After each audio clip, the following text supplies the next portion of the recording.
এই এতিয়া কথা হ'ল কি মানে যোৱাকালি হিমন্ত বিশ্ব শৰ্মা আৰু অমিত শ্বাহৰ মাজত এখন বৈঠক অনুষ্ঠিত হৈছিল মানে আলফা চৰকাৰৰ মানে আলোচনাৰ যিটো প্ৰসংগটো মানে পৰেশ বৰুৱাৰ লগত সেই বস্তুটো কিছু আগবাঢ়িছে তাৰমানে গতিকে আপোনাৰ মানে আপুনি কি ক'ব মন্তব্য আপোনাৰ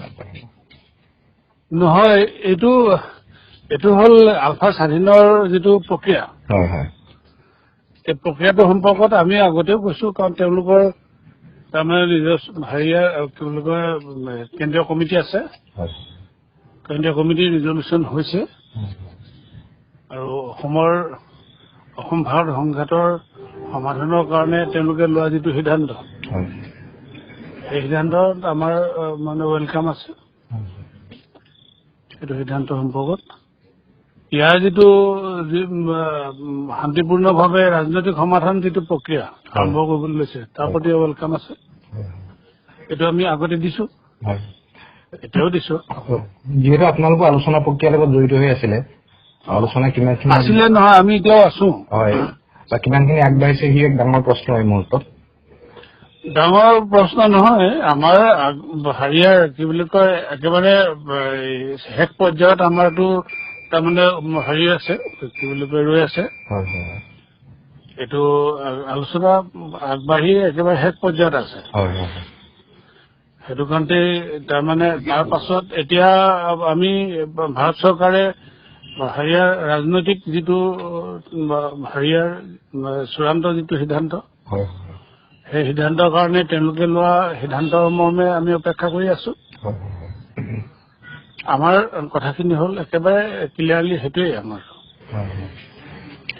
তেওঁলোকৰ যিটো প্ৰক্ৰিয়া যিটো পাতিছে বা হেৰি কৰিছে আগবঢ়াইছে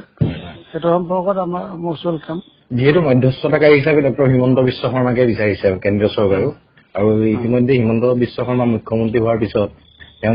কথাখিনি আগবঢ়াই লৈ গৈছে আৰু ইতিমধ্যে পৰেশ বৰুৱা ডাঙৰীয়াই তেখেতেও আলোচনা প্ৰক্ৰিয়াত মানে আগবাঢ়িব বিচাৰিছে গতিকে অনাগত সময়ত পৰেশ বৰুৱা যদি আলোচনালৈ আহে পৰেশ বৰুৱা ছেকশ্যনটো তেতিয়া আপোনালোকৰ লগত অনাগত সময়ত কিবা সংঘাতৰ সৃষ্টি হ'ব পাৰে নেকি একো নহয় হ'ব লগা একো নাই কাৰণ অসম ভাৰত সংঘাতৰ ৰাজনৈতিক সমাধান আলফা স্বাধীনে বিচাৰে অসম ভাৰত সংঘাতৰ ৰাজনৈতিক সমাধান আলফাইও বিচাৰে আৰু সেইটো কাৰণতে যদি মানে অসম ভাৰত সংঘাতৰ সমাধান হয় অসমৰ জনগণে পাব এইটো ব্যক্তিগতভাৱে অৰবিন্দ ৰাজখোৱা নে পৰেশ বৰুৱা সেইটো বিষয় নহয় নিশ্চিতভাৱে বিষয়টো হ'ল অসমৰ জনগণৰ অধিকাৰৰ কথা ইয়াতো সাৰ্বভৌমত্বৰ কথাটো নাহিবই নিশ্চিতভাৱে কাৰণ সাৰ্বভৌমত্বটো সম্পৰ্কত তেওঁলোকৰ হেৰিয়াৰ কি বুলি কয় চিফ মিনিষ্টাৰ কৈছে তেওঁলোকৰ বক্তব্যত এইটো সম্পৰ্কত প্ৰতিক্ৰিয়াটোত পৰেশ বৰুৱাও কৰিছে আমি দেখিছো সেইটো কাৰণতে সেইটো তেখেতসকলৰ বিষয় তেখেতসকলে যেনেধৰণে আগবাঢ়িব বিচাৰে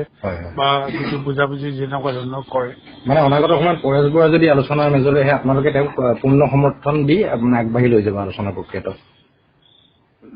তাৰমানে আগবঢ়াই লৈ যোৱাৰ ক্ষেত্ৰত আমাৰ কোনো হেৰি নাই বা আমাৰটোক আগবঢ়াই লৈ যোৱাৰ ক্ষেত্ৰত তেওঁলোকৰ হেৰি নাই কাৰণ এইটো হ'ল আগবঢ়াই লৈ যোৱাৰ ক্ষেত্ৰতো হ'ল ভাৰত চৰকাৰ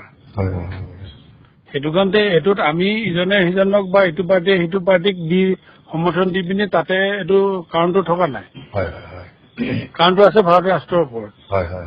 সংঘাতটো সমাধান কৰাৰ ক্ষেত্ৰত তেওঁলোকে লোৱা সিদ্ধান্তৰ ওপৰত এইখিনি যদি তেখেতসকলে লয় তেতিয়াহ'লে আমাৰ কথাটো হ'ল এইটো পৰেশ বৰুৱাৰ হাততে যদি মানে হেৰি সন্মানজনক সমাধানটো হয় অসমৰ জনগণৰ হ'ব স্বাধীন অসমো যদি দিয়ে তেতিয়াহ'লে অসমৰ জনগণে পাব সেইটো কাৰণে সংঘাতটো যদি ৰাজনৈতিক সন্মানজনক সমাধানো হয় অসমৰ জনগণৰ হ'ব আৰু সেইটো ক্ষেত্ৰত আমি সন্মত আছো DB News